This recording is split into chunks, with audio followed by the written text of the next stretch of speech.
اعوذ باللہ من الشیطان الرجیم بسم اللہ الرحمن الرحیم الحمد للہ الذی ہدانا لہذا وما كنا لنهتدی لولا ان ہدانا اللہ لقد جاءت رسل ربنا بالحق ثم الصلاة والسلام والتحیۃ والاکرام علی سید الانبیاء والمرسلین خاتم النبیین بالقاسم محمد اللہم صلی علی محمد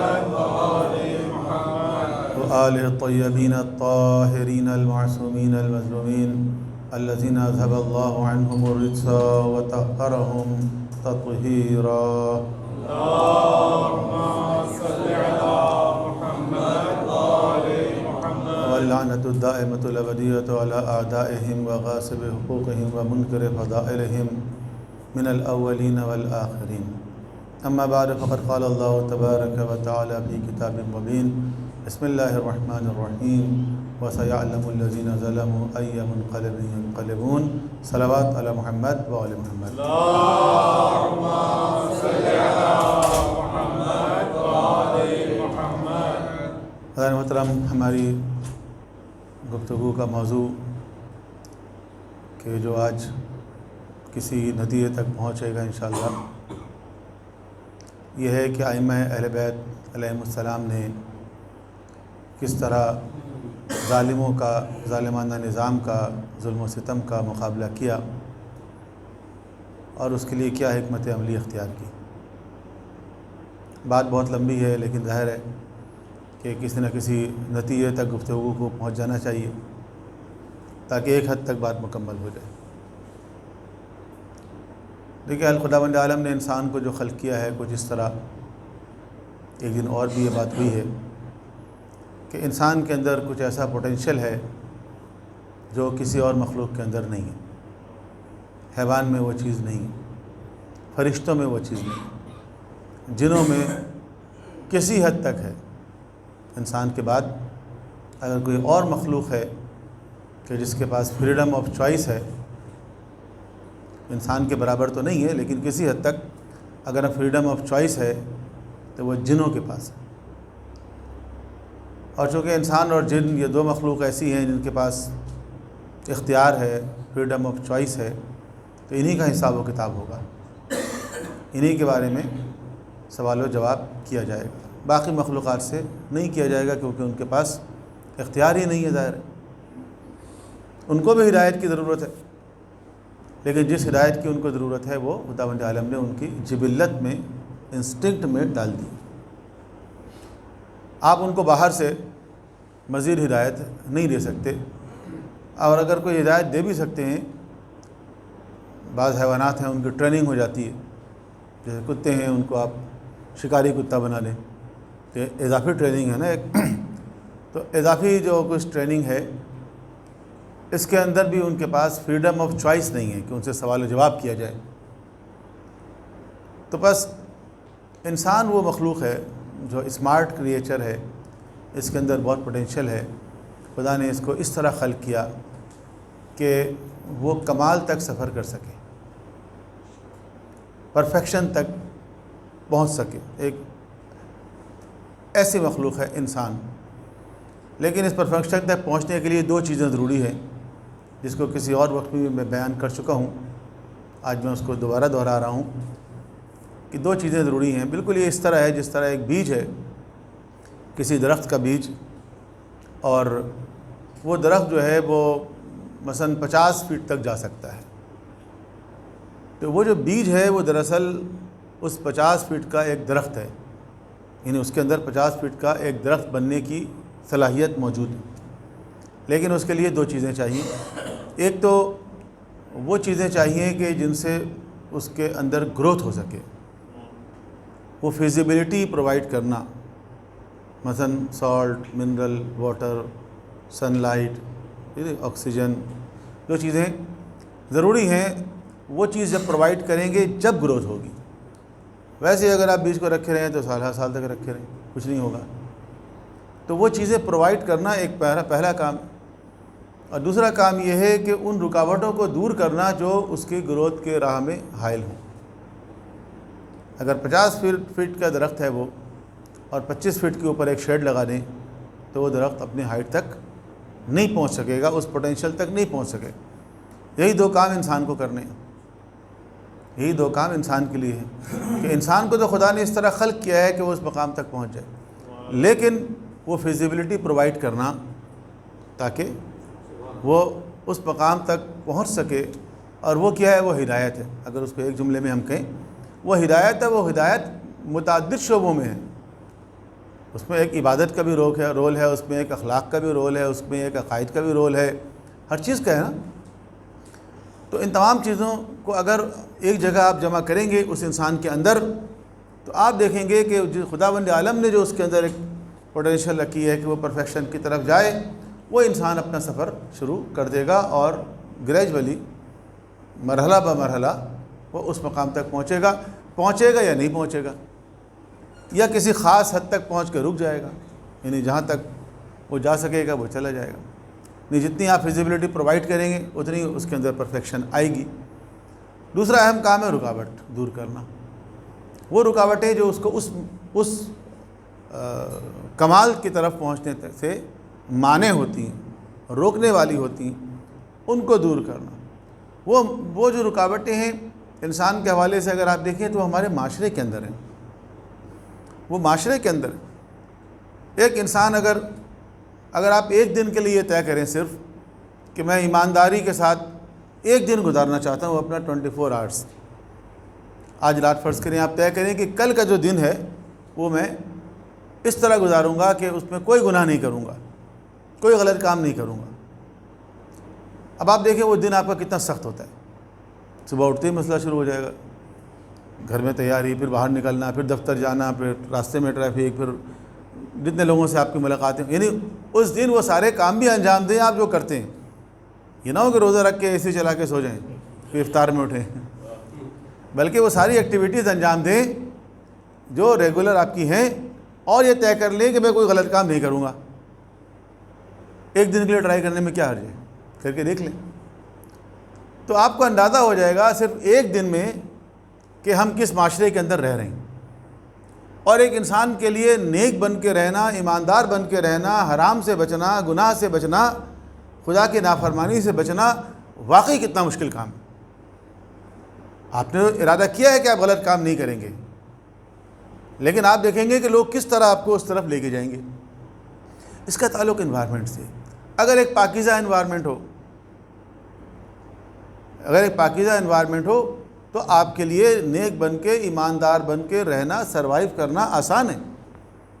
کیا وجہ ہے؟ بہت سارے ایسے ادارے ہیں جو مثلا رشوت کے لیے مشہور ہیں. اب اس ادارے میں کوئی ایماندار آدمی چلا جائے تو اس ادارے کے اندر اس ایماندار آدمی کے لیے سروائیو کرنا ایسے ہی ہے جیسے پلے صراط پہ چلنا. بال سے زیادہ باریک، تلوار سے زیادہ دھار تیز، اور آگ سے زیادہ گرم. اس انسان کے لیے اس ادارے کے اندر سروائیو کرنا ایسا ہی ہے. لیکن اس کے مقابلے میں اگر آپ کسی ایسے ادارے میں ہوں کہ جہاں سب لوگ ایماندار ہیں، آپ کہیں گے ایسا ادارہ ذرا مشکل ہی ہے. مثال کے طور پر رمضان کے مہینے میں نماز پڑھنا آسان ہے، روزے رکھنا آسان ہے، تلاوت کرنا آسان ہے، کیونکہ ایک انوائرمنٹ بنا ہوا ہوتا ہے. ہر طرف تقوی کی بات ہو رہی ہے، ٹی وی کھولیں تو روزے کی باتیں ہو رہی ہیں، اللہ رسول کی باتیں ہو رہی ہیں، جلدی چھٹی ہو رہی ہے تاکہ گھر میں آپ افطار کر سکیں، نماز کے لیے بریک ہو رہی ہے. تو آپ کو ایکچولی نیک بننے میں مدد کی جا رہی ہے. ٹھیک ہے، انوائرمنٹ اگر آپ کو سپورٹ کر رہا ہو تو آپ کے لیے سروائیو کرنا آسان ہے. لیکن اگر انوائرمنٹ مخالف ہو تو آپ کے لیے سروائیو کرنا مشکل ہے. اس لیے دیکھیں، جب ہم بات کرتے ہیں کہ فیزیبلٹی پرووائڈ، وہ تو خداوند عالم نے کر دی ہے، ہدایت تو دے دی ہے. خدا نے کہا انا علینا للہدیٰ، ہدایت تو میرے ذمہ ہے. ہدایت کے لیے اس نے عقل انسان کو دی، ہدایت کے لیے اس نے انبیاء علیہ السلام کو مبعوث کیا، ہدایت کے لیے اس نے آسمانی کتابیں بھیج دیں. ہدایت تو خدا کی طرف سے آ گئی ہے، ہدایت خدا کی طرف سے آ گئی ہے. اب انسان اس ہدایت کو پہلے تو قبول کرنا اور شناخت کرنا، لیکن کر لی خود شناخت، قبول بھی کر لیا انسان نے. اب اس ہدایت کے مطابق زندگی گزارنا چاہتا ہے.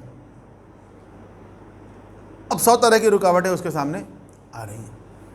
اسی لیے دین اسلام یہ کہتا ہے کہ آپ کا انوائرمنٹ، آپ کا جو ماحول ہے وہ بھی ایسا ہونا چاہیے جو اللہ اس کے رسول کے بتائے ہوئے اصولوں کے مطابق ہو۔ اور یہی وجہ ہے کہ انبیاء علیہ السلام چاہتے ہیں کہ ایک مرحلے پہ جا کر معاشرے کا یہ انتظام، انصرام، نظام یہ اپنے ہاتھ میں لے لیں۔ جیسے میں نے مثال دی اس سے پہلے موسیٰ علیہ السلام کی، یا سب سے بڑی مثال پیغمبر ختمی مرتبت حضرت محمد مصطفیٰ صلی اللہ علیہ وآلہ وسلم کی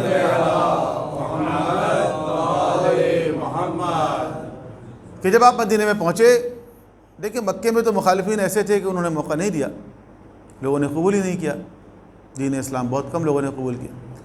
لیکن جب آپ مدینے میں پہنچے آپ نے دیکھا مدینے میں پوٹینشیل ہے، مدینے کے لوگ آمادہ ہیں، تیار ہیں، قبولیت ہے، تو اہم چیز ہے قبولیت، امت کی طرف سے، عوام کی طرف سے قبولیت، مدینے میں قبولیت ہے۔ آپ نے کیا کیا؟ آپ نے اس نظام کو اپنے ہاتھ میں لیا۔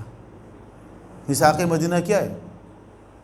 میثاق مدینہ ایک ایگریمنٹ ہے، ایک معاہدہ ہے جس میں تمام قبائل کو جمع کر کے اور کچھ شرائط رکھی گئیں، لیکن اس کا خلاصہ یہ ہے کہ جو فائنل اتھارٹی ہیں وہ حضور ہیں۔ اگر آپس میں بھی کوئی ڈسپیوٹ ہو تو چونکہ ٹرائبل سوسائٹی تھی، ظاہر ہے ایک دم تو ٹرانسفارم کرنا مشکل تھا، تو یہ بھی کلاز رکھا گیا کہ اگر آپس کا کوئی ڈسپیوٹ ہے تو آپ لوگ خود ہی سالو کر لیں، لیکن اگر نہیں سالو کر پا رہے ہیں تو الٹیمیٹلی آپ کو آنا پڑے گا پیغمبر اکرم کے پاس۔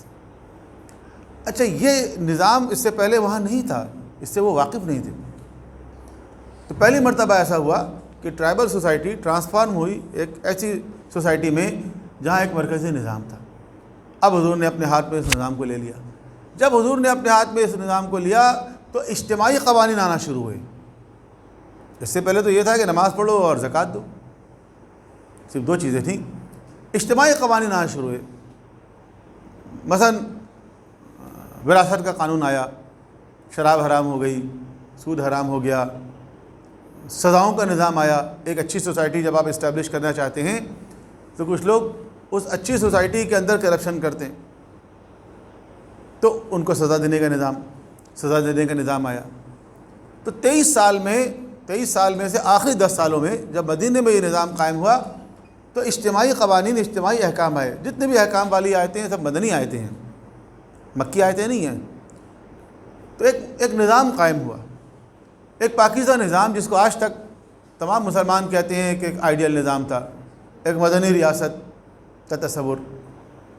اب حضور کیا چاہتے ہیں؟ حضور یہ چاہتے ہیں کہ یہ مدنی ریاست جو ہے اسی طرح کنٹینیو رہے، نظام کنٹینیو رہے۔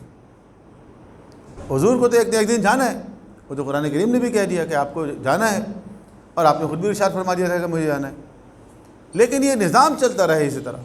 تو نظام اسی وقت چلتا رہے گا جب لیڈرشپ چلتی رہے گی، نظام اسی وقت کنٹینیو رہے گا جب لیڈرشپ کنٹینیو رہے گی، انہی ویلیوز کے مطابق کنٹینیو رہے گی، انہی ویلیوز کے مطابق، انہی کوالٹیز کے مطابق، انہی ورچیوز کے مطابق، پھر وہ نظام اسی طرح کنٹینیو رہے گا۔ لیکن اس کے لیے میں نے عرض کیا نا، دو چیزیں چاہیے، ایک تو وہ فیزیبلٹی پرووائڈ کرنا اور دوسرے رکاوٹوں کو دور کرنا۔ امت اگر قبول ہی نہیں کرے گی اس لیڈرشپ کو تو ظاہر ہے وہ نظام کس طرح چلے گا۔ تو حضور کی رحلت ہوئی، امت نے قبول نہیں کیا، جو بھی مسائل تھے وہ بہت تفصیلی بحثیں ہیں، لیکن نتیجہ اور خلاصہ کیا نکلا؟ خلاصہ یہ نکلا کہ وہ نظام جو حضور دے کر گئے، جس کا تعارف کرا کے گئے، جس کا اعلان کر کے گئے، اگر ہم لوگ اپنی اصطلاح میں بات کریں تو جو آپ نے اعلان غدیر کیا، اس اعلان غدیر پر عمل درآمد نہیں ہو سکا، اس اعلان غدیر پر عمل درآمد نہیں ہو سکا۔ اور مسلم سوسائٹی کی لیڈرشپ اگر ہم بہت احتیاط کے ساتھ بھی بات کریں تو ایسے لوگوں کے ہاتھوں میں چلی گئی جن کو اس کام کے لیے، اس ٹاسک کے لیے تیار نہیں کیا گیا تھا، جن کو اس کام کے لیے تیار نہیں کیا گیا تھا، اور جن کو تیار کیا گیا تھا ان کے ہاتھ میں وہ سوسائٹی نہیں آ سکی۔ اب اس کا نقصان کس کو ہوگا؟ اس کا نقصان سوسائٹی ہوگا، اب آپ کہیں گے نقصان تو مثلا علی علیہ السلام کو بھی ہوگا، آف کورس کچھ نہ کچھ نقصان ان کو بھی ہوا، لیکن الٹیمیٹلی نقصان کس کو ہوا؟ علی علیہ السلام کس کے لیے چاہتے تھے؟ اپنی ذات کے لیے چاہتے تھے۔ پیغمبر نے امیر المومنین کا اعلان کیا کس کے لیے کیا؟ امت کے لیے کیا نا۔ اگر اہل بیت کی قیادت کو آپ نے انٹروڈیوس کروایا کس کے لیے کروایا؟ یہی کہا نا، ما ان تمسکتم بہما لن تضلوا بعدی، جب تک ان دونوں سے متمسک رہو گے گمراہ نہیں ہوگے۔ کون گمراہ نہیں ہوگا؟ امت گمراہ نہیں ہوگی۔ اب اگر امت نے چھوڑ دیا تو گمراہی مقدر ہے ان کا، کیونکہ اللہ کے رسول نے کیا دیا تھا کہ دیکھو میں دو چیزیں دے کے جا رہا ہوں، ان دونوں سے متمسک رہو گے تو گمراہ نہیں ہوگے۔ اب امت یہ سوال نہ کرے کہ یہ ہم گمراہ ہیں یا کیوں گمراہ ہیں، وہ تو پتہ ہے آپ کیوں گمراہ ہیں، اس لیے کہ آپ نے اس چیز کو چھوڑ دیا جو اللہ کے رسول دے کر گئے تھے، جس کے لیے انہوں نے گارنٹی دی تھی کہ ان دونوں کو تھامے رہو گے تو گمراہ نہیں ہوگے۔ اب وہ چیز ہاتھ سے نکل گئی، تو جب تک یہ چیز ہاتھ سے نکلی رہے گی یہ امت ایسی رہے گی۔ آپ لاکھ کوشش کر لیں، بس آپ یہ کوشش کریں کہ کم سے کم نقصان ہو۔ میں مایوسی کی باتیں نہیں کر رہا، میں ذرا امید کی باتیں بھی کروں گا ابھی، لیکن آپ بے فکر رہیں کہ یہ جو امت کو نقصان ہو گیا اور ہو رہا ہے، امام کو کہا گیا کہ وہ چکی کے اندر جو کیل کی ہوتے ہیں نا اس کی طرح ہوتی ہے، اس کے جیسے چکی تو ہمارے معاشرے میں اتنی نہیں ہے، بچوں کو نہیں پتہ، تو آپ سائیکل یا موٹر سائیکل کا ایکسل سمجھ لیں، ٹھیک ہے، ایکسل جس کے اوپر وہ ویل گھومتا ہے، اگر وہ ایکسل نکال دیں تو آپ سائیکل چلا سکتے ہیں کیا؟ نہیں چلا سکتے نا۔ امام کی مثال ویسے ایک جگہ کہا گیا کہ امام کے بغیر امت ایسی ہے جیسے چرواہے کے بغیر ریبڑ۔ اب اگر امت بغیر امام کے ہے، امام ہے کوئی؟ امت سے پوچھیں، امت یہ تو کہہ رہی ہے ہم امت ہیں، کنتم خیر امت، تم بہترین امت ہو، امت مسلمہ، امت بیضاء، امت وسطیٰ، سارے اچھے اچھے الفاظ ہیں، قرآن میں بہت سے الفاظ ہیں نا، یہ سب ہم اون کرتے ہیں کہ یہ سارے الفاظ ہمارے لیے ہیں۔ اچھا آپ امت ہیں، اگر آپ امت ہیں تو آپ کا امام کون ہے؟ امام کے بغیر کہاں امت ہوتی ہے؟ کیا آپ ٹیم ہیں؟ اگر آپ ٹیم ہیں تو آپ کا کیپٹن کون ہے؟ آپ کہتے ہیں نہیں یہ 12 لڑکے ٹیم ہیں، یہ بیٹس مین ہے، یہ بالر ہے، یہ وکٹ کیپر ہے، بس ٹیم ہو گئی؟ نہیں، بیٹس مین تو ہوتے ہیں ہر ٹیم میں، بالر بھی ہر ٹیم میں ہوتے ہیں، وکٹ کیپر بھی ہر ٹیم میں ہوتا ہے، لیکن ان کا کیپٹن ہوتا ہے۔ اگر کیپٹن نہیں ہے تو ٹیم نہیں ہے، تو اگر امام نہیں ہے تو امت نہیں ہے۔ امام کو چھوڑ کے آپ امت بننا چاہتے ہیں، امام کو چھوڑ کے کیسے امت بن سکتے ہیں؟ اب امت کو یہ احساس ہے کہ جی ہم گمراہ ہو رہے ہیں، امت کو احساس ہے افتراق ہے، انتشار ہے، جو کچھ ہے یہ تو ہونا تھا، ایسے ہی ہوتا ہے۔ دیکھیں بعض جو علائم ظہور ہے نا، امام زمانے کے ظہور کی جو علامتیں، ان میں سے کچھ علامتیں ایسی ہیں کہ اب تو ان کو ہم بیان بھی بہت کم کرتے ہیں، کیونکہ بچے کہتے ہیں یہ تو ہر دور میں پوری ہوتی ہے۔ جیسے آپ دیکھیں نا، بے معنی عام ہے، بے پردگی ہے، عورتیں مردوں کی شکل اختیار کر رہی ہیں، مرد عورتوں کی شکل اختیار کر رہے ہیں، اولاد نافرمان ہو رہی ہے، فلاں، یہ تو شروع سے ہی پوری ہونا شروع ہو گئی تھی علامتیں۔ تو یہ علامتیں جو ہیں وہ دراصل یہ ظہور کی علامتیں نہیں ہیں، یہ علامتیں اصل میں ایک ایسی سوسائٹی کی ہیں کہ جو امام کی سرپرستی میں قائم نہیں ہے۔ ہر وہ سوسائٹی کہ جس کے اندر ایک الہی ہدایت اور رہبریت کے نظام نہیں ہوگا، اس سوسائٹی کا حشر یہی ہوگا، خواہ وہ 1500 سال پہلے کی سوسائٹی ہو یا آج کی سوسائٹی ہو۔ تو یہ وہ علامتیں ہر دور میں پوری ہوتی ہیں اور ہوتی رہیں گی۔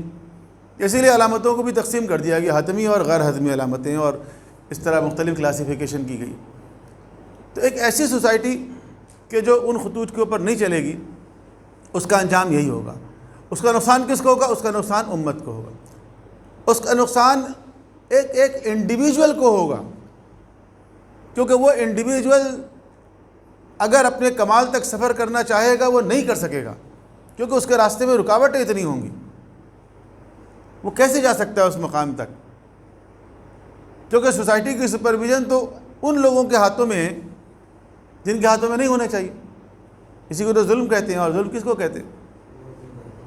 اسی کو ظلم کہتے ہیں۔ تو ائمہ علیہ السلام نے کیا کیا؟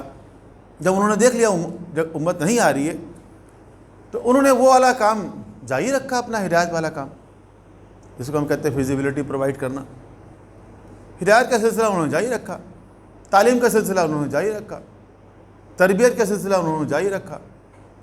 اب ظاہر ہے کہ جب معاشرے کا نظم اور نسق، معاشرے کا کنٹرول غلط لوگوں کے ہاتھوں میں ہو، جس معاشرے کا کنٹرول مثلا فرعون کے ہاتھ میں ہو، تو کیا فرعون یہ چاہے گا کہ موسیٰ علیہ السلام کے ایجنڈا پر عمل ہو؟ کبھی نہیں چاہے گا۔ فرعون کبھی چاہے گا کہ موسیٰ علیہ السلام کے ایجنڈا کے مطابق کام ہو؟ کبھی نہیں چاہے گا وہ۔ تو ظالم حکمران کبھی نہیں چاہتے تھے کہ سوسائٹی ان خطوط پر اسٹیبلش ہو جو اہل بیت اطہار چاہتے ہیں، کیونکہ اس سوسائٹی کے مطابق، اس کانسیپٹ کے مطابق، اس فلسفی کے مطابق جو یہ لے کر آئے ہیں، اس کے مطابق ان کے لیے کوئی گنجائش ہی نہیں ہے۔ غور فرمایا آپ نے؟ امام موسیٰ کاظم علیہ السلام سے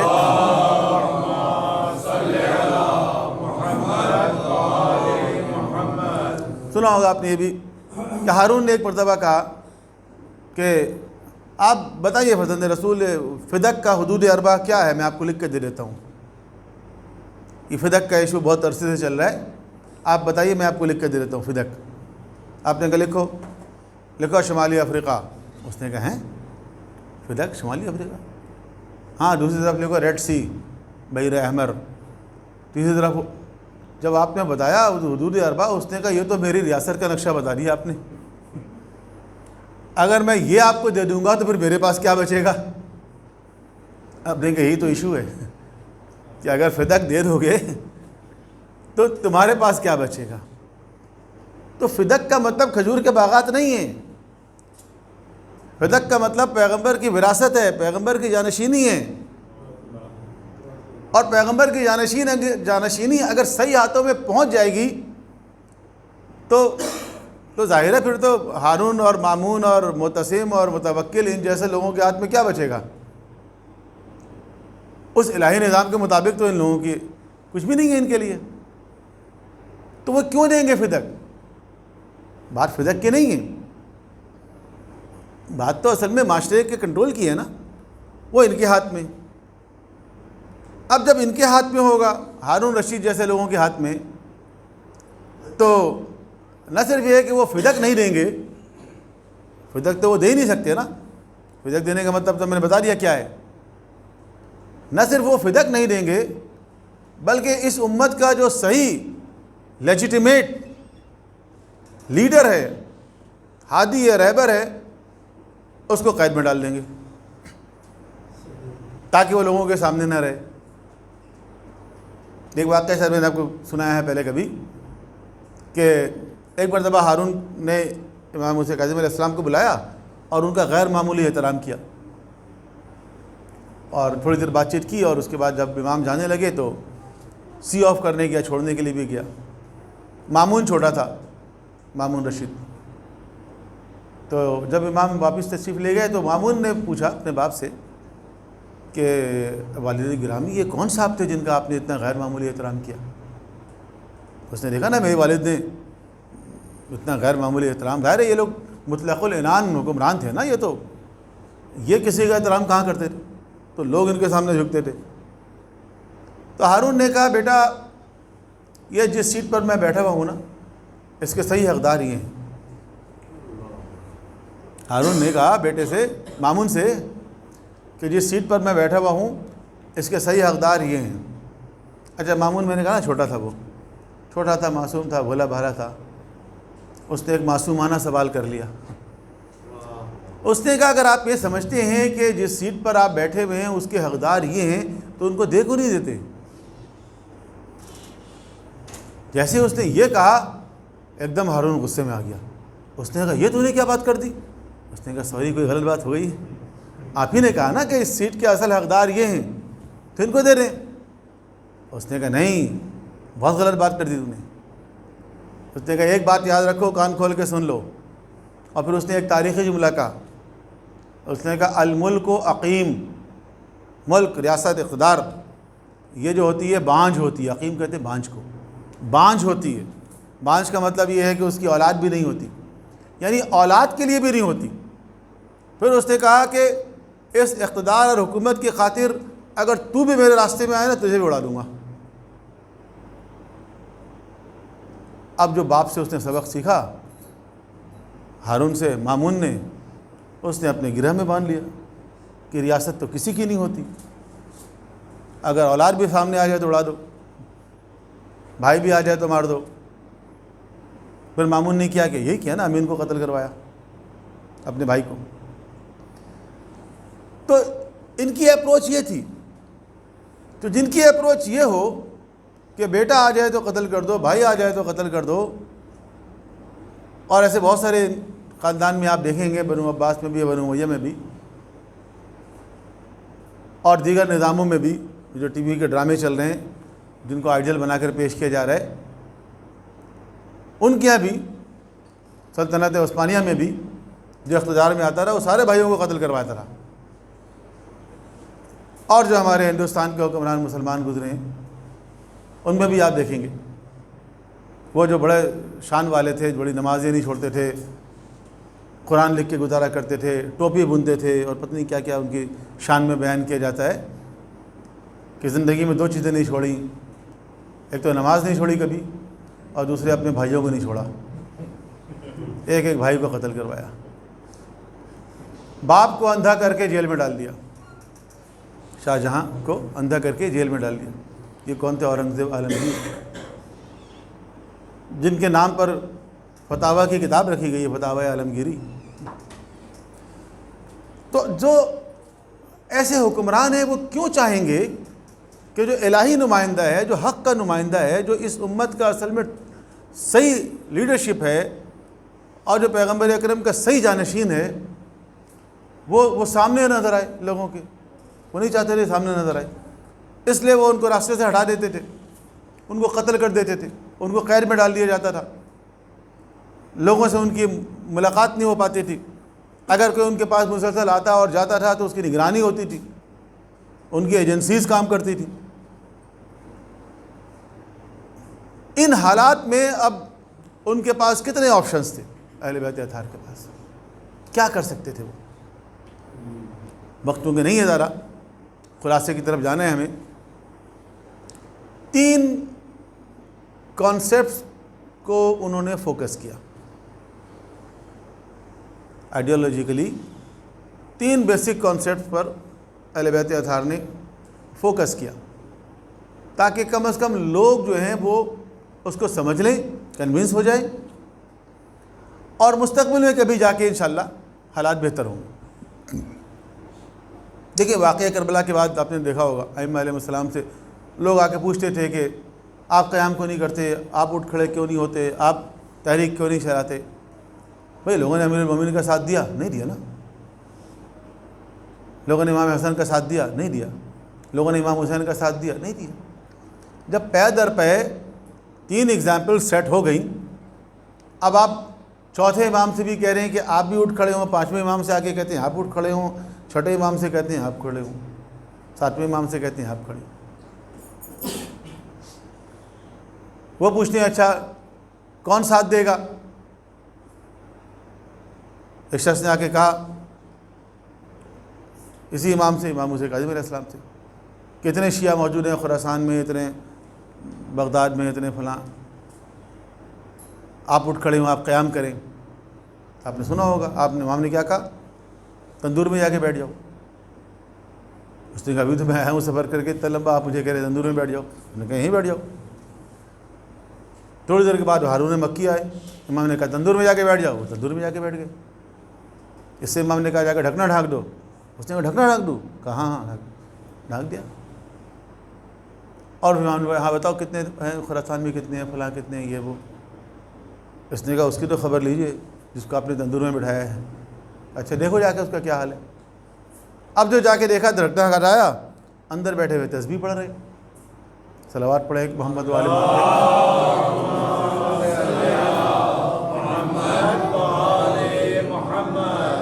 امام نے کہا ایسے کتنے ہیں؟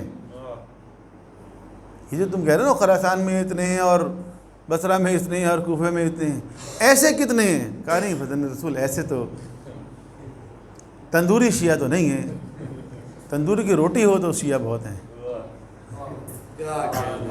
تو امام نے, اب امام کس کے اوپر اعتبار کر کے قیام کریں؟ چھٹے امام سے ایک واقعہ سدیر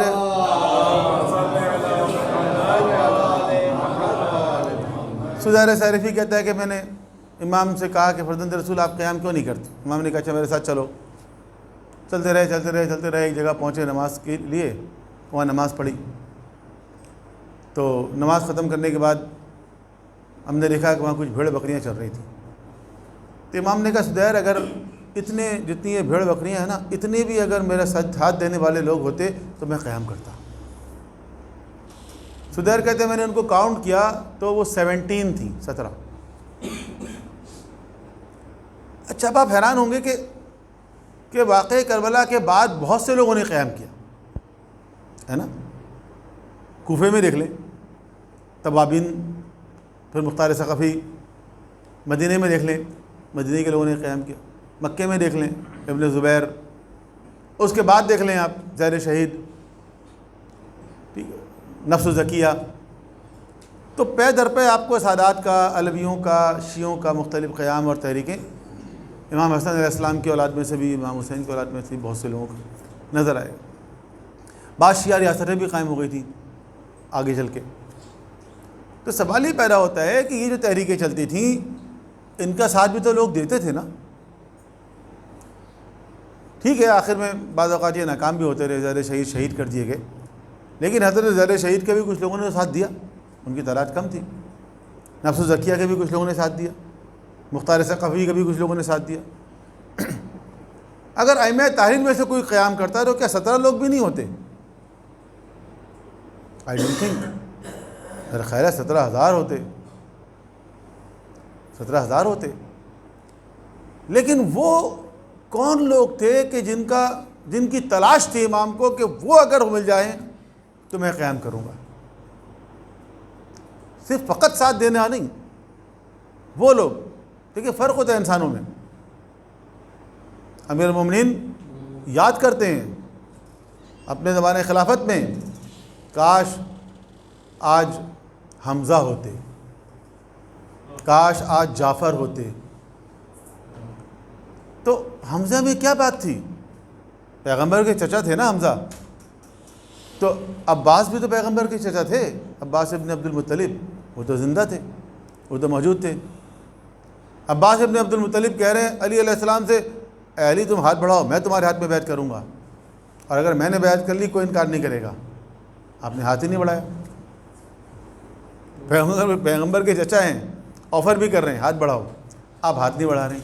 آپ یاد کر رہے ہیں حمزہ کو جو جنگ احد میں شہید ہو چکے. تو کوئی بات تھی نا حمزہ کے اندر, کوئی بات تھی نا حمزہ کے اندر کہ جو عباس کے اندر نہیں ہے. کوئی بات ایسی تھی جعفر کے اندر, جعفر طیار جو جنگ مؤتہ میں شہید ہو گئے. کوئی ایسی بات تھی جعفر کے اندر جو عقیل کے اندر نہیں ہے.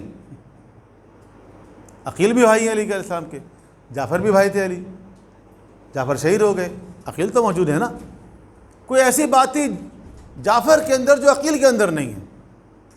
کیا آپ جعفر کو یاد کر رہے ہیں؟ عقیل تو موجود ہے. تو جن لوگوں کی تلاش تھی اہل بیت اطہار کو, ائمہ تحرین کو, وہ نظر نہیں آتے تھے. ممکن ہے کہ اس طرح ساتھ دینے والے, جس طرح زہر شہید کا ساتھ دینے والے تھے, جس طرح نفس زکیہ کا ساتھ دینے والے تھے, پھر کیا ہوا؟ زہر شہید کو شہید کر دیا گیا نا, وہ بھی مظلومانہ طور پر شہید ہو گئے. نفس زکیہ کا کیا انجام ہوا؟ وہ بھی شہید کر دیے گئے. تو اس طرح نہیں چاہتے تھے وہ. تو انہوں نے فوکس کیا کیا؟ انہوں نے فوکس اس آئیڈیالوجی پہ کیا کہ اگر وہ آئیڈیالوجی باقی رہے گی، سلامت رہے گی، تو آج نہیں 1000 سال بعد صحیح کبھی نہ کبھی وہ معاشرہ قائم ہوگا. تو ہمیں بھی اسی کو فوکس کرنا چاہیے. پہلی چیز، پہلا کانسیپٹ ہے ولایت. پہلا کانسیپٹ ہے ولایت. اہل بیت اطہار نے خاص طور پر زور دیا، دین کی بنیاد قرار دی گئی. ہمارے حدیث کی بڑی کتاب ہے وسائل الشیعہ، اس کی پہلے جلد کا جو پہلا چیپٹر ہے اس کے اندر کوئی 20 کے قریب ایسی حدیثیں ہیں، جن میں سے ایک حدیث میں آپ کی خدمت میں پیش کروں. امام محمد باقر علیہ السلام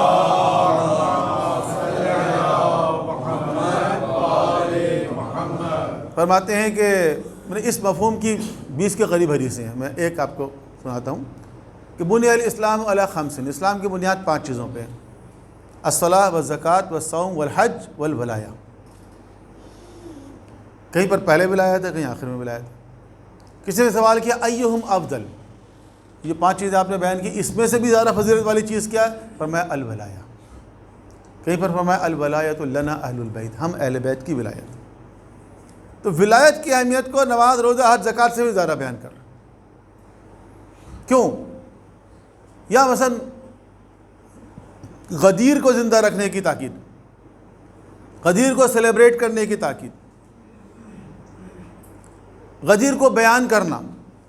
امیر المومنین اپنے زمانے خلافت میں ایک مرحلے پر جب بہت سے لوگ جمع تھے جنگ صفین کے موقع پر، فرمایا کہ تم میں ایسے کتنے لوگ ہیں کہ جو اصحاب بدر ہیں اور جو غدیر میں موجود تھے، کیا وہ گواہی دیں گے؟ 72 افراد کھڑے ہوئے. 25-26 سال بعد بھی بدر میں تو 313 تھے نا، 72 افراد زندہ تھے. 72 افراد کھڑے ہوئے. انہوں نے کہا کہ ہم گواہی دیتے ہیں کہ پیغمبر نے غدیر خم میں آپ کے لیے اعلان کیا تھا من کنت مولاہ فہذا علی مولا. آپ نے فرمایا بار الہ گواہ رہنا کہ اس روئے زمین پر کوئی ایک ایسا بدری صحابی موجود نہیں ہے جس نے میری ولایت کی گواہی نہ دی ہو. تو گواہی دلوا رہے ہیں، ریکال کروا رہے ہیں. کیوں؟ اتنی اہمیت کیوں ہے؟ واہ واہ کے لیے نہیں، نعرے لگانے کے لیے نہیں. ہم نے تو غدیر کو صرف واہ واہ اور نعرے لگانے کی حد تک لیا. کیوں اتنی امپورٹنس دے رہے ہیں؟ اس لیے کہ غدیر یا اور جو ولایت سے متعلق دلیلیں ہیں، حدیثیں ہیں، قرآن کی آیت ہے، آیہ ولایت ہے، یہ کیا ہے؟ یہ اہل بیت اطہار کی لیڈرشپ کی لیجیٹیمیسی ہے. ان کی قیادت اور رہبریت کی قانونی دلیل ہے اصل میں. یہ جتنا آپ اس کو سمجھیں گے، جتنا کسی کو سمجھائیں گے، اتنا آپ اہل بیت اطہار کی جو لیڈرشپ ہے، قیادت ہے، امامت ہے، رہبریت ہے، ولایت ہے، اس پر آپ کا یقین پختہ ہوگا. یعنی یہ احساس ہوگا. دیکھیں مسلمانوں میں تو گروہ بندی اور فرقے اور گروہ در گروہ پتہ نہیں کتنے ہیں. اس میں کیسے احساس ہوگا ایک انسان کو کہ وہ حق پر ہے؟ اس کی سب سے بڑی دلیل جو ہے وہ غدیر ہے. کیونکہ ولایت اگر سمجھ میں آ گئی اس کو تو باقی چیزیں آسان ہے، ظاہر ہے. تو ولایت جو ہے وہ اس قانونی حیثیت کا نام، اس لیے اس کو فوکس کیا گیا. اس کو سیلیبریٹ کرنا چاہیے، اس کو بھولنا نہیں چاہیے. لیکن دوبارہ عرض کروں، واہ واہ کے لیے نہیں، یہ سمجھنے کے لیے کہ یہ اصل میں اہل بیت اطہار کی قانونی حیثیت ہے. دوسری چیز وہ ہے انتظار امام، انتظار فرج. یہ لفظ فرج کثرت کے ساتھ آیا نا حدیثوں کے اندر. یہاں تک ایک حدیث پیغمبر سے بھی منسوب ہے جس میں آپ نے فرمایا کہ افضل العبادہ الانتظار الفرج. بہترین عبادت جو ہے وہ انتظار فرج. فرج یعنی کشائش. جو تنگی کے حالات ہو گئے، یہ تنگی کے حالات جو ہے وہ کشائش میں کب تبدیل ہوں گے، ان حالات بہتر کب ہوں گے، یہ تنگی کب ختم ہوگی، اس کو کہا گیا فرج. اس لیے ہر جگہ یہ لفظ استعمال ہوتا ہے فرج، وہ عجل فرجہ. تو فرض جو کشائش کے لیے لوگ چونکہ پوچھتے تھے کہ کیا ایسے ہی رہے گا، کیا کرتے رہیں گے، پٹتے رہیں گے، لٹتے رہیں گے، کیونکہ شیعوں کی تاریخ اسی طرح کی ہے، آپ کو پتہ ہے۔ یہ تو ہم بیان کرتے ہیں کہ شیعوں کی تاریخ تو یہی رہی ہے، کرتے رہیں، لٹتے رہیں اور پٹتے رہیں۔ لیکن ان تمام حالات کے باوجود شیعہ اگر مایوس نہیں ہوئے کبھی اور سروائیو کرتے رہے، تو اس کے پیچھے جو فلسفی ہے وہ انتظار امام، یعنی ان کو یہ سمجھایا گیا ہے، یہ بتایا گیا ہے پیغمبر اکرم سے لے کے آخری امام تک کہ ایک ایسا زمانہ آئے گا جب خدا کا دین غالب ہوگا۔ قرآن کریم میں بھی خدا کا وعدہ ہے، قرآن کریم میں بھی خدا کا وعدہ ہے نا، تو خدا کا وعدہ ہی ہے۔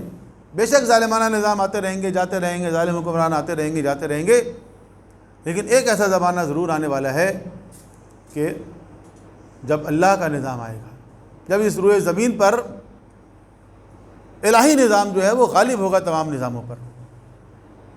لیکن یہ بات ذہن میں رہے، تفصیل میں جانے کا تو وقت نہیں ہے، لیکن یہ بات ذہن میں رہے کہ وہ جو الہی نظام غالب آئے گا وہ بھی لوگوں کے تعاون سے آئے گا، امت کی کوششوں سے آئے گا، کسی معجزے سے نہیں آئے گا۔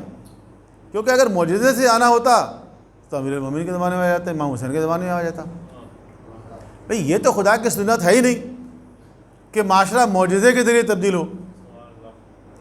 معجزہ تو اصل میں الہی منصب کو ثابت کرنے کے لیے ہوتا ہے۔ معجزے کی تو ڈیفینیشن یہی ہے کہ الہی منصب کا دعوے دار اپنی دعوے کے ثبوت کے طور پر پیش کرتا ہے معجزہ، نبی ہو یا امام ہو، وہ اپنے اس الہی منصب کو ثابت کرنے کے لیے معجزہ دکھاتے ہیں، معاشرے کو تبدیل کرنے کے لیے، لوگوں کو دین کی طرف لانے کے لیے، دشمن کو نیست و نابود کرنے کے لیے معجزہ نہیں دکھاتے۔ تو یہ دو باتیں ہیں۔ پہلی چیز کیا ہے، ایک شیعہ کو یہ احساس، اہل بیت اطہار کے ماننے والوں کو یہ احساس کہ ہم حق پر ہیں، ٹھیک ہے، اس کی قانونی دلیل، ولایت کیا ہے اس کی قانونی دلیل ہے۔ دوسرے یہ حالات جیسے بھی ہوں مایوس نہیں ہونا ہے، کیونکہ ایک انتظار فرج کا تصور دیا گیا ہے۔ ایک زمانہ ایسا آئے گا، البتہ وہ امت کی کوششوں سے ہی آئے گا۔ وہاں پہ بھی کوئی یہ شکایت نہ کرے کہ مولا 1400 سال گزر گئے، 1200 سال گزر گئے، ٹھیک ہے، اس کی تفصیلات ہیں، کبھی موقع ملا تو پورا اشرا اسی پہ انشاءاللہ پڑھیں گے۔ میں پہلے پڑھ چکا ہوں بعض علاقوں کے اندر، لیکن ہر کچھ دنوں کے بعد ہر علاقے میں یہ پورا ایک کورس کی صورت میں ہونا چاہیے، تاکہ بچوں کو پورا ایک کانسیپٹ سمجھایا جائے کہ خود غیبت کیا ہے اور ظہور کیا ہے اور غیبت میں ہماری ذمہ داری کیا ہے۔ ایک پورا ایک نصاب، ایک کورس ہے، اس کے حوالے سے جتنے کانسیپٹ ہیں وہ کلیئر ہونے چاہیے تاکہ وہ ایک اچھا منتظر امام بن سکے۔ محمد وآل محمد صلوات۔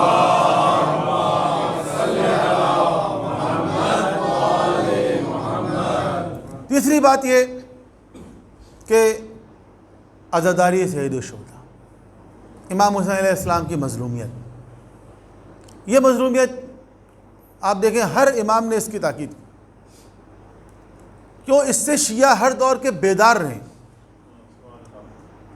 ان کے اندر ایک بیداری رہے، ان کے اندر ظلم سے ایک نفرت باقی رہے، ان کے اندر ایک حرارت، ایک تڑپ باقی ہو، جس کو پیغمبر اکرم نے فرمایا ان فی قتل الحسین حرارت لقلوب المؤمنین، حسین کے قتل میں مومنین کے دلوں کے لیے ایک حرارت ہے، لن تبرد ابدا، جو کبھی سرد نہیں ہوگی۔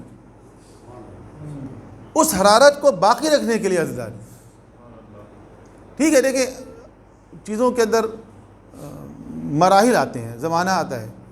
ایک زمانہ ایسا تھا، پہلا مرحلہ، جب کربلا کے واقعات کو محفوظ رکھنا ضروری تھا، ورنہ یہ وقت کے دست برد سے محفوظ نہیں رہتا، بڑے بڑے واقعات ہوئے اور ختم ہو گئے،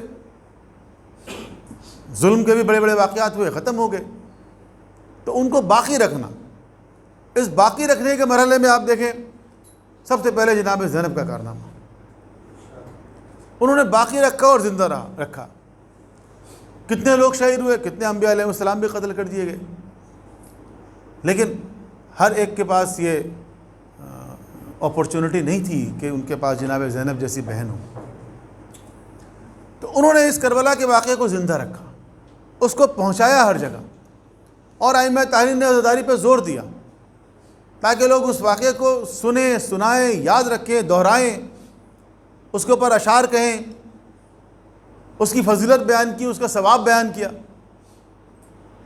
امام حسین علیہ السلام کے مصائب کو بیان کرنا، امام حسین علیہ السلام کے روضے کی زیارت کرنا، ان کی قبر کی زیارت کرنا، وہ کیا ایک سورس آف انسپریشن ہے، وہاں سے ایک انرجی ملتی۔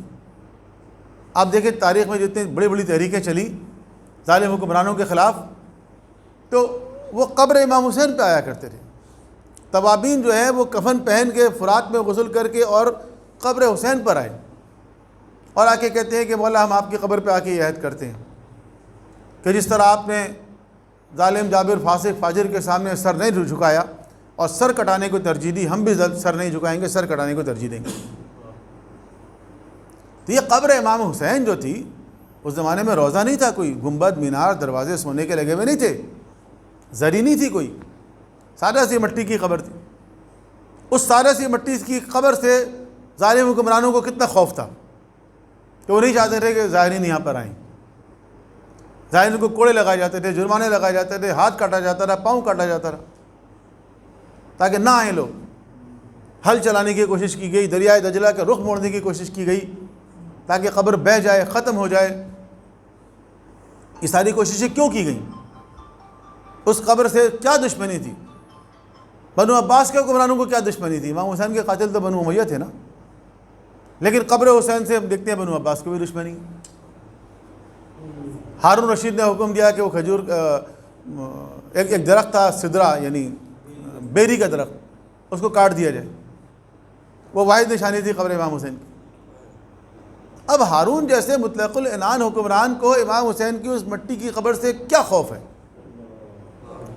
کچھ تو ہے نا۔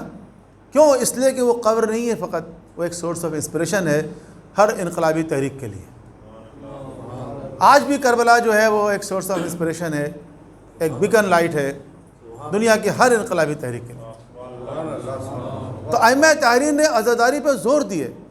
ایک مرحلہ تھا جب فقط محفوظ رکھنا تھا تاکہ دست برد سے محفوظ رہے یہ واقعات، ان کو دہرایا جائے، لیکن آہستہ آہستہ ایک دوسرا مرحلہ آئے گا، آہستہ آہستہ ایک تیسرا مرحلہ آئے گا۔ جب آپ اس سے وہ واقعی انسپریشن حاصل کریں گے، جب آپ اس کی روح کو واقعی سمجھ لیں گے، جب آپ واقعی سمجھیں گے۔ ایک صاحب نے ایک پوسٹ کی ہے کہ امام حسین کا مقصد کیا یہ تھا، سبیلے لگانا اور شربت پلانا اور فلاں عزاداری کرنا۔ یہ میں نے کہا بھائی ایک مرحلہ ہے، یہ لوگوں کی امام حسین سے محبت ہے، عقیدت ہے۔ یہ تو حقیقت ہے کہ امام حسین علیہ السلام کی تحریک کا مقصد فقط سبیل لگانا اور ماتم کرنا نہیں تھا، لیکن انہی چیزوں سے ان کو زندہ رکھا گیا ہے۔ جن لوگوں نے اپنے آباء و اجداد کے واقعات کو زندہ نہیں رکھا، آج وہ ختم ہو گئے، آج لوگوں کو یاد بھی نہیں ہے۔ آج جب ہم امام حسین کا تذکرہ کرتے ہیں تو چاہتے ہیں ہمارے والے کا بھی تذکرہ ہو جائے۔ بھئی آپ نے زندہ ہی نہیں رکھا، آپ نے دہرایا نہیں۔ اچھا ہم تذکرہ کرتے ہیں امام حسین علیہ السلام کا، ہم عزاداری کرتے ہیں تو آپ اس کو بدعت قرار دیتے ہیں، آپ اس کو گناہ قرار دیتے ہیں، آپ اس کو شرک قرار دیتے ہیں۔ ہمارے جلوس کو دیکھ کے نکاح ٹوٹ جاتا ہے لوگوں کا۔ آپ نے ڈسکریج کیا۔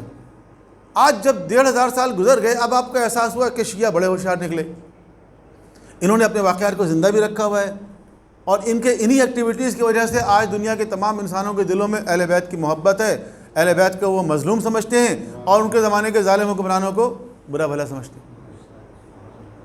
تو یہ فائدہ اٹھایا نا ہم نے۔ ڈاکٹر اسرار احمد نے بھی اس کو اپنی ایک تقریر میں بیان کیا ہے۔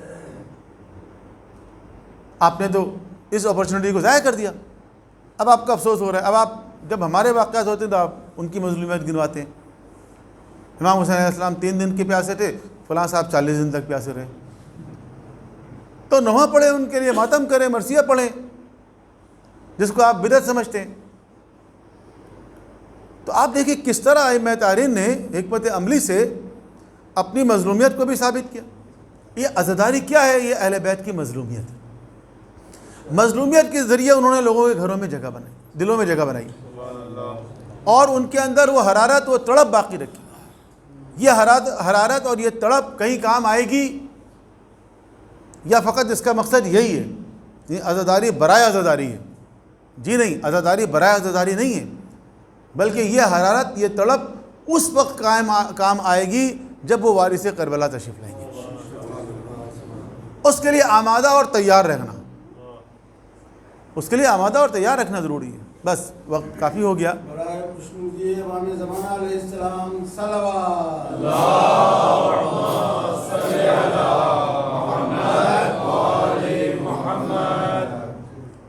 کبھی آپ دیکھیں کہ امام زمانہ کا امام حسین سے، امام حسین کا امام زمانہ سے کیا ریلیشن شپ ہے، عاشورہ کا انتظار سے کیا تعلق ہے۔ جب آپ امام حسین کی زیارت پڑھتے ہیں، زیارت عاشورہ، 3 مقامات پر امام زمانہ کا تذکر آتا ہے زیارت عاشورہ میں، اور جب آپ امام زمانہ کے لیے دعا ندوہ پڑھتے ہیں تو امام حسین کا تذکر آتا ہے نا۔ تو ان چیزوں کا آپس میں تعلق ہے، ان چیزوں کا تعلق ہے، عاشورہ کا ظہور سے، ظہور کا عاشورہ سے، عزاداری کا غیبت سے، غیبت کا عزاداری سے۔ وہ منتقم کربلا ہیں، وہ آئیں گے تو کربلا کے شہداء کا انتقام لیں گے۔ اچھا، انتقام سے کیا مراد ہے؟ وقت نہیں رہا لیکن صرف ایک نقطہ عرض کر دوں، انتقام سے کیا مراد ہے؟ اگر امام تشریف لائیں گے اور امام حسین کے قاتل کو قبر سے نکال کے اور اس کو سولی پہ چڑھا دیں، زیادہ وقت میں لیتا نہیں ہوں، اس کی وجہ یہ ہے کہ عام طور پہ یہ ہوتا ہے کہ آخری مجلس میں لوگ زیادہ وقت لے لیتے ہیں، لیکن جب میں مجلس سننے کے لیے جایا کرتا تھا تو شب عاشور عام طور پر لوگ کئی مجلسیں سنتے ہیں، تو میں دیکھتا تھا کہ میں جس مجلس میں گیا وہاں لوگ زیادہ وقت لے لیتے ہیں، اگلے مجلس میں جائیں گے پھر زیادہ وقت لے لیں گے، تو اس لیے لوگوں کا ٹائم شیڈول جو ہے سارا ڈسٹرب ہو جاتا ہے۔ اس لیے میں کوشش کرتا ہوں کہ زیادہ وقت نہ لوں، جو طے شدہ وقت ہے اسی میں بات کچھ پہنچا دی جائے۔ پوری تو کبھی نہیں ہوگی یہ باتیں، ظاہر ہے، اور ہونی بھی نہیں چاہیے، ہوتی رہنی چاہیے یہ بات۔ تو میں یہ کہہ رہا تھا، امام تشریف لائیں گے، انتقام لیں گے۔ مثلا انتقام سے کیا مراد ہے؟ آپ سوچیں، اگر امام نے فرض کریں شمر کو قبر سے نکال کے اس کو دوبارہ انسان بنا کے ٹانگ دیا تو کیا حاصل ہوگا؟ وہ کیا انتقام کیا ہے؟ اصل انتقام یہ ہے کہ وہ جو اللہ کا نظام پیغمبر اکرم دے کر گئے تھے، جس کو ختم کر کے ایک ظالمانہ نظام مسلط کیا گیا، جس کے نتیجے میں یزید جیسا فاسق و فاجر مسلط ہوا اس امت پر، جب یہ نظام ختم ہوگا اور جب وہ الہی نظام نافذ ہوگا، یہ اصل انتقام ہوگا۔ انتقام تو یہ ہے بنیادی۔ ٹھیک ہے، اس میں قاتلان امام حسین کو، جیسا کہ ہمارے ایک تصور بھی پایا جاتا ہے، رجعت کا، بہت اچھے لوگوں کو بھی دوبارہ اٹھایا جائے گا، برے لوگوں کو بھی دوبارہ اٹھایا جائے گا، وہ ایک الگ بحث ہے۔ لیکن اصل انتقام کیا ہے؟ انتقام یہ ہے کہ امام حسین علیہ السلام بھی وارث انبیاء ہیں، امام زمانہ بھی وارث انبیاء ہیں، لیکن ایک وارث انبیاء وہ ہے کہ جس کو انبیاء علیہ السلام کا جو بعثت کا ہدف اور مقصد تھا، لیقوم الناس بالقسط، عادلانہ نظام کا نفاذ، اس کی راہ میں قتل کر دیا گیا، اور ایک وارث انبیاء وہ ہیں جو آ کے اسی نظام کو ریوائیو کریں گے، انسانیت کو وہ والا نظام عملی طور پر نافذ کر کے دکھائیں گے۔ یہی امام حسین کا غم ہے۔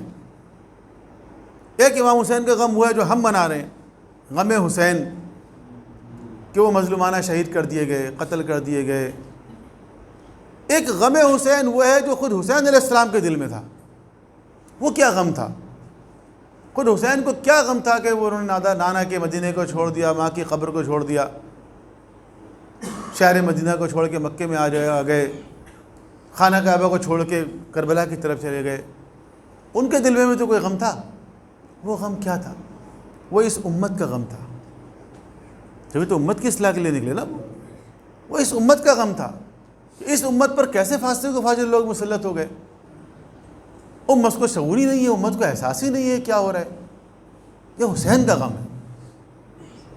تو وہ جو حسین کے دل میں غم تھا، وہ بھی ہمارے دل میں غم ہونا چاہیے۔ حسین کی مظلومیت کا غم اپنی جگہ، لیکن وہ غم جس نے امام حسین کو بے چین کیا، بے قرار کیا، جب لوگ مطمئن ہو کے کعبے کی طرف جا رہے تھے، جب لوگ اپنے قربانی کے جانور لے کر مینا کی طرف جا رہے تھے، حسین اپنی قربانی لے کے کربلا کی طرف آ رہے تھے۔ ان کے دل میں کوئی درد تھا نا، کوئی امت کا غم تھا، اس غم کو محسوس کرنے کی ضرورت ہے۔ بس جو لوگ آتے رہے ہیں روزانہ، خاص طور پر میں ان کا شکر گزار ہوں کہ آپ نے یہ باتیں سنی۔ یہ شب جو ہے یہ شب عاشور ہے۔ شب عاشور کوئی معمولی شب نہیں ہے، یہ وہ ایک شب ہے کہ جس کی مہلت لی امام حسین علیہ السلام۔ لشکر تو 9 محرم کو صبح کے وقت آمادہ تھا، تیار تھا حملہ کرنے کے لیے، یہاں تک کہ لشکر آگے بڑھتا چلا گیا اور خیام حسینی کے قریب پہنچا تو امام حسین علیہ السلام نے جناب عباس سے کہا معلوم کرو یہ کیا چاہتے ہیں۔ جناب عباس گئے، انہوں نے پوچھا تم لوگ کیا چاہتے ہو؟ انہوں نے کہا ہم چاہتے ہیں کہ جنگ ہو۔ انہوں نے آ کے بتایا امام حسین علیہ السلام کو کہ وہ تو جنگ کرنا چاہتے ہیں۔ آپ نے کہا کہ ٹھیک ہے، لیکن ان سے کہو کہ ہمیں ایک شب کی مہلت دیں تاکہ ہم ایک رات خدا سے راز و نیاز کر سکیں۔ اور خاص طور پر آپ نے فرمایا کہ خدا جانتا ہے کہ مجھے نماز سے کتنا عشق ہے، انی احب الصلاۃ، کہ مجھے نماز سے محبت ہے اور تلاوت قرآن سے محبت ہے۔ تو ہم چاہتے ہیں کہ ایک شب اس طرح گزاریں، ایک شب کی مہلت۔ اور اس شب کو قیام حسینی میں، قیام اصحاب حسینی میں 2 طرح کی ایکٹیویٹی تھی۔ ایک تو نماز اور تلاوت کی آواز آ رہی تھی، اس طرح جس طرح شہد کی مکھی کے چھتے سے آواز آتی،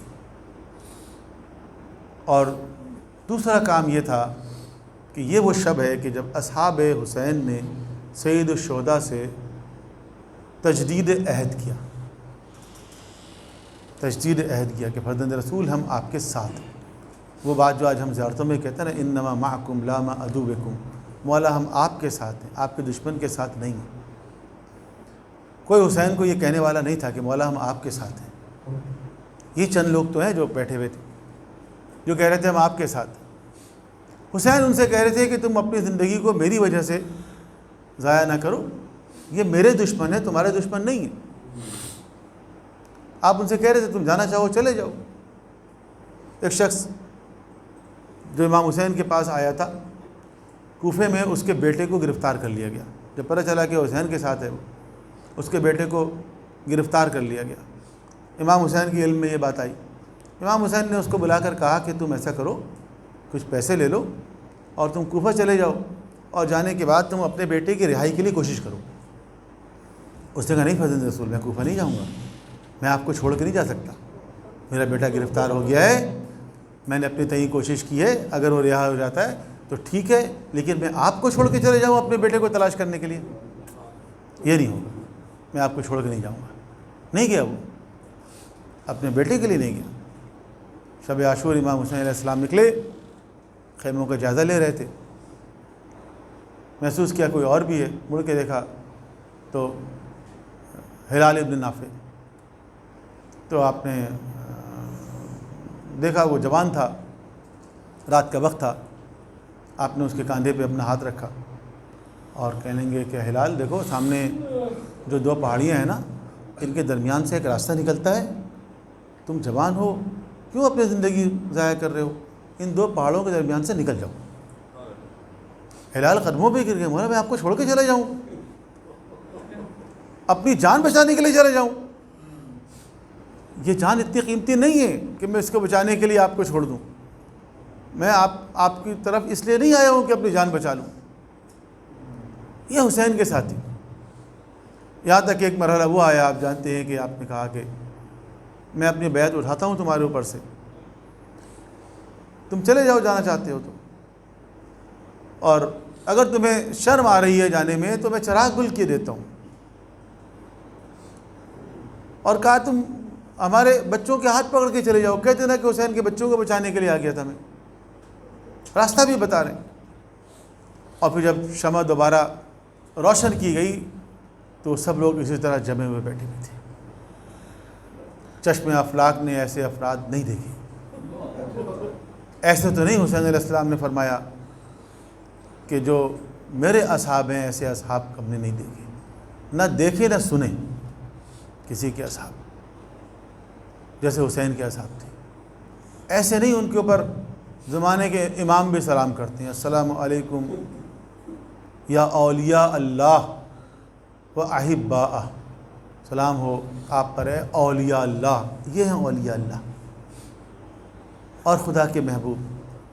السلام علیکم یا اصفیاء اللہ، اصفیاء اللہ یعنی منتخب روزگار، دنیا کے چنے ہوئے لوگ، یہی چند لوگ تو ہیں چنے ہوئے، باقی تو سب مختلف مفادات کا شکار ہو گئے۔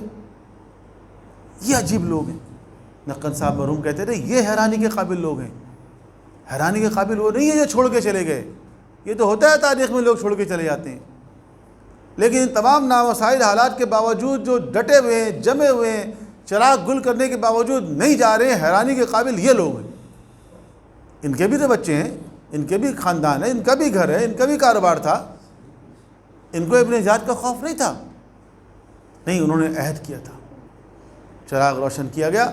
ایک شخص کھڑا ہوتا ہے اور سید الشہداء سے تجدید عہد کرتا ہے، فرزند رسول ہم آپ کو چھوڑ کے چلے جائیں، جان بچانے کے لیے چلے جائیں، کل آپ کے نانا قیامت کے دن پوچھیں گے کہ میرے لال کو صحرا میں چھوڑ کے آ گئے تھے دشمن کے درمیان، کیا جواب دیں گے ہم ان کو؟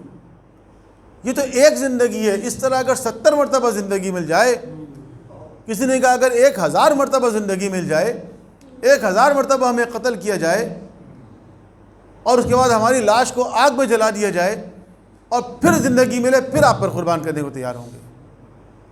اور جب سید الشہداء نے ایک مرتبہ اپنے ساتھیوں کا عزم، استقلال، فداکاری، وفاداری، جب ان چیزوں کا مشاہدہ کر لیا تو پھر ان کو جنت کی بشارت دی، جنت دکھا کے وفاداری نہیں خریدی۔ پہلے انہوں نے اپنی وفاداری کا اظہار کیا اور پھر حسین نے ان کو ان کے مقامات بتائے۔ جب ان کو ان کے مقامات بتائے گئے تو وہ خوش ہو گئے، نہال ہو گئے، یہاں تک کہ وہ موت کے لیے جلدی کرنے لگے۔ کیوں روز عاشور چل چل کے آ رہے ہیں امام حسین کے پاس؟ فرزند رسول اجازت دیجیے، اجازت دیجیے، اجازت دیجیے۔ کس چیز کی اجازت؟ مرنے کی اجازت۔ دیکھ رہے ہیں جو صبح سے میدان میں جا رہا ہے واپس نہیں آ رہا۔ یہاں تک ایک مرحلہ ایسا آیا، امام حسین نے کہا کہ ایھا الکرامہ، اتنی عجلت نہ دکھاؤ، مرنے کے لیے جلدی نہ کرو، روکنا پڑ رہا ہے ان کو۔ اور اگر کوئی مرنے والا ہے، اگر آخری وقت میں مسلم ابن اوسجا یا زہیر ابن قین آخری وقت ہے، زبان سے الفاظ نہیں نکل رہے، دوسرے ساتھی ان سے کہہ رہے ہیں بتاؤ کوئی اگر وصیت ہے، کوئی پیغام ہے، تم اپنے گھر والوں کو دینا چاہتے ہو، ہم بھی آ رہے ہیں تمہارے بعد، لیکن اگر کوئی پیغام دینا چاہتے ہو، کوئی وصیت کرنا چاہتے ہو تو بتاؤ، ہم تمہارے گھر میں پہنچا دیں گے۔ لیکن وہ کہتے ہیں کوئی وصیت نہیں ہے۔ ایک مرتبہ حسین کی طرف دیکھتے ہیں، اپنے ساتھیوں سے کہتے ہیں اس غریب کا ساتھ نہ چھوڑنا، اس کا ساتھ نہ چھوڑنا، بس یہی وصیت ہے اور کچھ نہیں ہے زندگی کا ہدف اور مقصد۔ ایسے ساتھی حسین کیوں نہ یاد کریں ان کو۔